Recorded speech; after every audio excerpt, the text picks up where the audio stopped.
You are now standing on, this is Shackleford Banks. You're on Shackleford, and this is where the fishermen had their fishing camps, right, all along this beach, all the way up that way. And this is where the whales came too. The whales came right down this beach, and then they'd harpoon them right off there, and they'd go right on and run ashore over yonder in the hook of the cape. And that's where they would catch them. They'd come right on down, and before they turn, see, yonder's the end. This is called the hook. See how it does circle around? And yonder's the end of it off yonder. See yonder? And it's just about going across, you know, to Shackleford Bank. Of course, now this is eroded so much. There were telephone lines there where we went, and they're in the ocean down there now. It's eroded that bad, this beach. What did you say about the whales? The whales would come down this beach. And there was the last two boats that was anchored during the hook was the Daniel Webster and the Chile from Rhode Island, Massachusetts. And they introduced the whale gun to the shore people that was on the shore that killed the whales. I took a fellow up down the beach there about 20 years ago, I reckon, showed him right where the whale camps were and all of that. And I remember it. Was Diamond City out here? Where was Diamond City? Diamond City starts about, I'd say, 400 or 500 yards down there. This was, and then it runs on, and there was about 500 people that lived there. I reckon there was 300 houses, but there's about 500 people lived there at one time. And over at the Cape, there were 50 houses over there when I was a boy, and there was about 150 people lived on that side. The hurricanes didn't damage them over there. They didn't have to leave. Of course, back there in 1899, that hurricane, they stayed right over there. So, David, primarily where these hammock of trees is, yeah. pretty much where That's pretty much where Diamond City started, right? And it ran from there right on up. And I wish I'd have brought that book. I'd have read it to you. I had the whole history. I gave them the history of the stuff. It's probably in their book, but I had all that history and gave it to them. So I started to read it there today. How far to the west did Diamond City? Diamond City ran right on up there and go to the Bells Island. There's different communities. There was Bells Island. Now there was a colored fella, Sam Windsor. It was the only colored fella that lived over here, and his name was Mr. Sam Windsor. And there was a lump up there. They called it Sam Windsor's Lump. That's where he lived. Bells Island, Jack's Island, and all of those places were named after people that lived there. There was a fellow named Jack, was Jack Island, you know, and Bell was a Mr. Bell, and you know that's the way the names went by the places. But I wish I'd have brought that. I got it all written down. There was a school out here?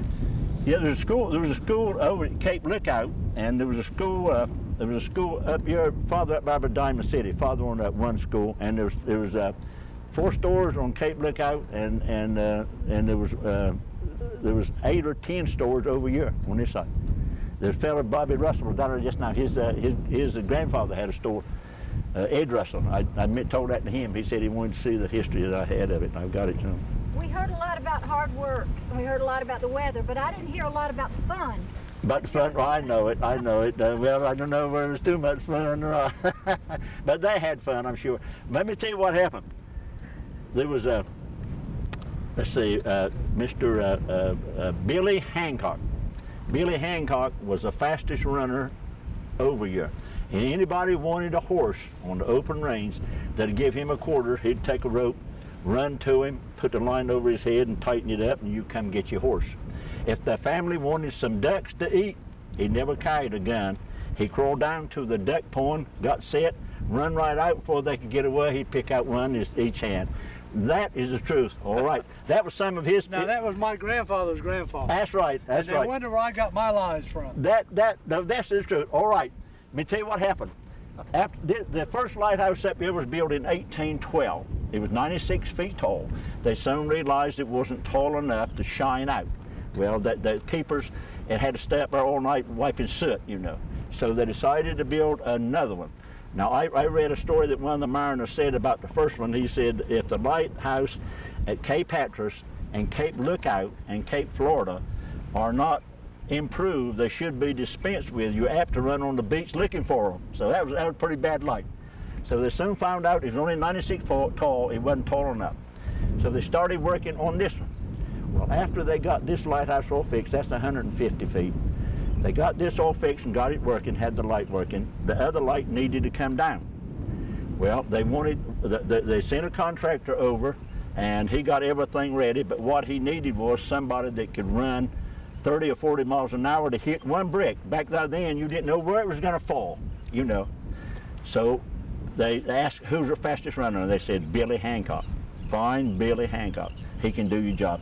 So he came over and found Mr. Billy and asked him about running, and he told him the same story. He could run to any horse on the open range, you know, and run him down. And when he wanted ducks, he said, well, I believe you're my man. He said, I'll give you $5 if you'll come over here and hit one brick to that first lighthouse, hit one brick. He said, oh, I'll be glad to do it. I would have done it for $1. You know, money was money. So the day came, the fella had it all ready. The day came, and all the people from over here in Diamond City walked on across to go watch it. All right, he got it ready now, and he told Mr. Billy, that's the East Beach over there. He said, you hit that one brick right there. I've got it ready. You take this ball, hit that one brick, but you run for that ocean just as fast as you can go now, because if that happens to fall towards you, if you can't run 35 miles an hour, it's going to fall on you. Oh, Mr. Billy said, I can do that. I'll take a chance. So everybody was watching. They give Mr. Billy the maul, and he was barefoot as usual. You see how we go. I go barefoot all the time. So what he didn't know, there was a piece of glass right under his foot. But he got set, and when he come down on that like that, he went like that does, like that. But he hit that brick, and it knocked it out. And he started to run and fell on his knees. But he crawled the rest of the way. That lighthouse struck right to his heels. He fell right towards it, struck right to his heels, knocked him in the eye, but he wasn't touched. Everybody was happy as they thought he was killed. They asked the contractor, said, how fast could Billy run? Well, we never got the chance to check his running, but we know he could crawl 40 miles per hour. He crawled the rest of the way, he didn't get up. So if he could crawl 40, he could run faster. But that's the truth, he could do that. That was Billy Hancock. That's something.